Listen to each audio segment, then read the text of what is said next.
Miss হবে না আপনার পছন্দের টিভি শো। দেখুন জি5 অ্যাপে একদম ফ্রি।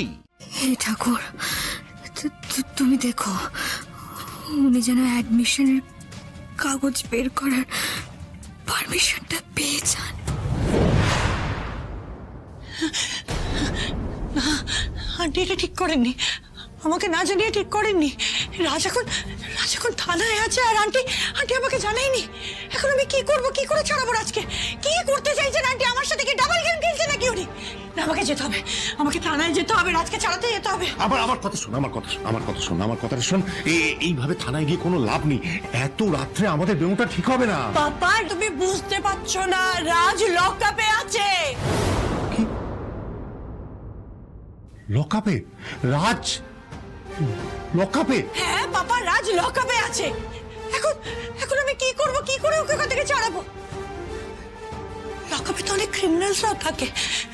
ওই নোংরার মধ্যে ওই ক্রিমিনাল গুলোর সাথে রাজ কি করে থাকবে? তো কষ্ট পাচ্ছে বলো, ওখানে খাওয়া দাওয়াও ঠিক নেই। সেই পাগলামো, সেই আগের বারের মতো পাগলামো করছিস তুই। জানি না তোকে আমি কিভাবে সামলাবো, আমি কিছু বুঝতে পারছি না। রাজকে ওখানে থাকতে দেওয়া যাবে না, আমি যাবো, আমি নিজে গিয়ে রাজকে ওখান থেকে বের করবো। আমি যাবো। আমার কথা শোন, তুই আমার কথা শোন, আমার কথা শোন, শান্ত হ, আমার কথা শোন। শোন, আমাদের এভাবে থানায় গিয়ে কিছু হবে না। আমাদের একজন উকিলের সঙ্গে কথা বলতে হবে। উকিল ছাড়া থানায় গিয়ে কোনো লাভ হবে না। তো উকিলের সাথে কথা বললে দেরি হয়ে যাবে বাবা। আমাকে রাজের কাছে যেতে হবে, জানতে হবে ও কি সিচুয়েশনে আছে। আর যদি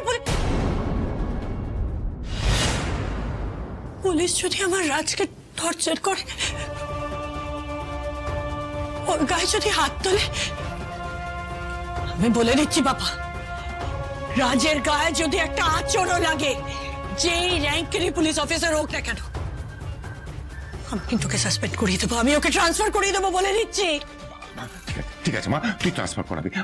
আমার কথা শোন, আমি একজন উকিলের সঙ্গে কথা বলি, তারপর সেই উকিলকে নিয়ে আমরা থানায় যাবো। তা নাহলে কোনো লাভ হবে না। তুমি এক্ষুনি ফোন করো, এক্ষুনি ফোন করো।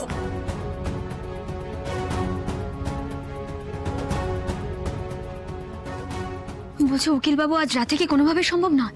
একটু চেষ্টা করে আপনি দেখুন না, নাহলে খুব বড় বিপদ হয়ে যাবে আমার। না, রাতে আর কোনোভাবেই সম্ভব নয়। সকালে কোর্ট খুলবে, তখনই জামিনের আবেদন করা যাবে। তবে সম্ভবত পুলিশ তো কোর্টে প্লেস করবেই, তখনই জামিনের আবেদন করাটা ভালো। কিন্তু ম্যাডাম, আমি যা শুনলাম ব্যাপারটা কিন্তু বেশ জটিল। আমি না কিছু বুঝতেই পারছি না। আপনি শুধু একটা কথা আমাকে বলুন, রাজকে ছাড়ানো যাবে তো? একটু খুলে বলুন না প্লিজ আমাকে সবটা। দেখুন, এক হচ্ছে ওই নার্সিংহোমের রিপোর্ট লাগবে, পেশেন্টের কি কন্ডিশন সেটা খুব ভালো করে জানতে হবে। যদি সত্যি লোকটার কিছু হয়ে যায়, তবে কিন্তু রাজকে বেল করানোটা টাফ হয়ে যাবে।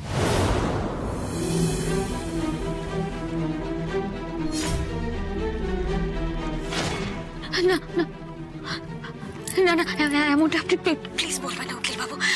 আপনি দেখবেন কিচ্ছু হবে না, সতীশের কিচ্ছু হবে না, সতীশ সম্পূর্ণভাবে সুস্থ হয়ে যাবে, আর রাজেরও কিচ্ছু হবে না। আমরা রাজকে ঠিক বাঁচাতে পারবো। আমি যেভাবেই হোক আমি সতীশকে সুস্থ করে তুলবো। আপনি শুধু রাজকে ছাড়ানোর ব্যবস্থা করুন ইমিডিয়েট। ওকে, আমি চেষ্টা করছি। তবে অনেক খরচ আছে, সেটা মাথায় রেখে এগোবেন ম্যাডাম। হাতে টাকা পয়সা রেডি রাখবেন। আপনি চিন্তা করবেন না, আমি টাকার জোগাড় করবো, সর্বস্ব দিয়ে হলেও আমি রাজকে ফিরিয়ে আনবো। আমি এক্ষুনি বাড়ি যাচ্ছি, আমি এক্ষুনি ব্যবস্থা করছি টাকার। আপনি শুধু দেখুন, যেভাবেই হোক রাজকে কিন্তু ছাড়াতেই হবে। আরে শুনুন, আগে একটা কাজ করুন, ওই হাসপাতাল থেকে পারলে 2-3টে কাগজ জোগাড় করুন। আমি আপনাকে বলে দিচ্ছি কি লাগবে। আগে হাসপাতালের ওই অ্যাডমিশনের কাগজটা বার করুন, ওটাই কিন্তু সব থেকে বেশি জরুরি। আচ্ছা ঠিক আছে, আমি এক্ষুনি ব্যবস্থা করছি। ওকে, থ্যাংক ইউ সো মাচ। আপনি আমাকে শুধু বলুন কি লাগবে, আমি সব দিতে রাজি, আমি প্রস্তুত। অনিমেষ, তুমি যখন বলছো তখন কাজ হয়ে যাবে। আমার উপর একটু ভরসা রাখো।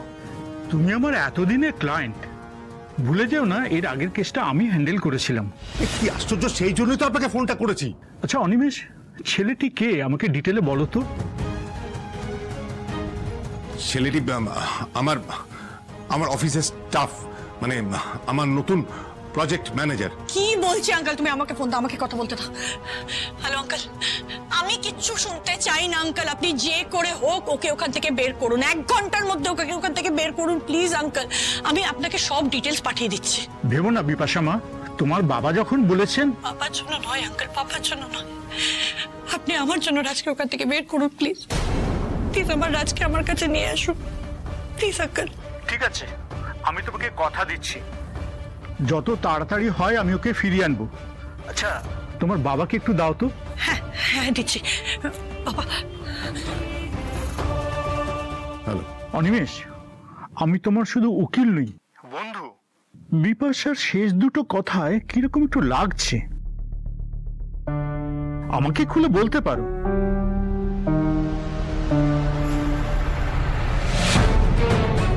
তুমি তো বলে ছেলেটি মারধর করেছে, তাই ওকে পুলিশ তুলে নিয়ে গেছে। এরকম একটা সিচুয়েশন থেকে বিপাশাকে আগের বারও বের করে আনা হয়েছে, তার জন্য অনেক কাঠখড়ও পোড়াতে হয়েছিল। বড় কিছু হওয়ার আগে একটু ভেবে দেখো। আপনি কেন আমার এমার্জেন্সিটা বুঝতে পারছেন না ম্যাডাম? আমি সময় মতো যদি কাগজটা না পাই আমার অনেক বড় বিপদ হয়ে যাবে। আর তাছাড়া আমি তো ওনাকে অ্যাডমিট করিয়েছি, আপনি আমাকেই বলছেন কাগজটা দেবেন না। ম্যাডাম আপনি ভুল করছেন, আমি দেবো না কিন্তু একবারও বলিনি। আমি বলেছি এই মুহূর্তে আমি দিতে পারবো না। তাছাড়া এরকম রাত বিরেতে এই ধরনের অফিসিয়াল কাগজ দেওয়া যায় না, এটা হাসপাতালের প্রোটোকল। আমি বুঝতে পারছি আপনি আমার এমার্জেন্সিটা বুঝতে পারছেন না। প্লিজ প্লিজ আমার একটু এমার্জেন্সিটা বুঝুন প্লিজ প্লিজ। আমি বুঝতে পারছি ম্যাডাম, আমি তো বললাম আপনি সকাল 10টায় আসুন, আপনি নিশ্চয়ই পেয়ে যাবেন। কেন পাওয়া যাবে না? ম্যাডাম একটু হেল্প করুন না, আমি পায়ে ধরছি প্লিজ প্লিজ। আমি সময় মতো কাগজ না পেলে ক্ষতি হয়ে যাবে, আমি কৃতজ্ঞ থাকবো সারা জীবন। প্লিজ কাগজটা একটু জোগাড়। ঠিক আছে, আপনি একটু অপেক্ষা করুন, আমি দেখছি কি করা যায়। আমি পারমিশন নেওয়ার চেষ্টা করছি, তবে আমি কিন্তু কথা দিতে পারছি না। আর আপনার মাথাটাও তো কেটে গেছে সিস্টার, ওনাকে একটু ড্রেসিং করার ব্যবস্থা করুন। Thank you madam, thank you so much.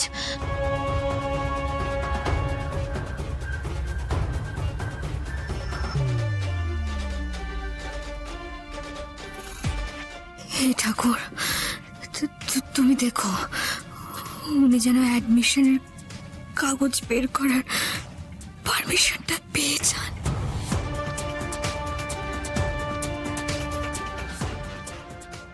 বেরোতে হবে এখান থেকে শ্রী, বেরোতে হবে। তারপর আমরা একসাথে বাড়ি ফিরবো, ফুচকা খাবো, ডিনার করবো, আর কোনোভাবেই আমি তোমার হাত ছাড়বো না শ্রী, শক্ত করে ধরে রাখবো, কিছুতেই ছাড়বো না। বৌদি আসবে না দাদা, বৌদি নার্সিং হোমে, বৌদি এখন সতীশবাবুর ওষুধের জন্য দৌড়াদৌড়ি করছে, ঠাকুরের কাছে মানত করছে, তুই এখানে বৌদির জন্য পচে মরছিস অপেক্ষা করে। না না না না, তোরা আমার স্ত্রীর মতো মেয়েকে চিনতেই পারিস না, ওকে বুঝতেই পারিস না, তোদের সেই যোগ্যতাই নেই। স্ত্রী যখন কিছু করে আমাকে এখান থেকে ছাড়িয়ে নিয়ে যাবে, তখন তোরা বুঝবি, সেটা হবে তোদের যোগ্য জবাব দেওয়া। আর তখন আমি তোকে বলবো, বৌদির পায়ে ছুঁয়ে প্রণাম কর। কি করে তুই বৌদির ব্যাপারে এইসব বলতে পারলি? কি করে? ছি বাদল, ছি, তুই আমার ভাই, আর তারপরেও। জি5 ডাউনলোড করুন আর সব এপিসোড দেখুন একদম ফ্রি।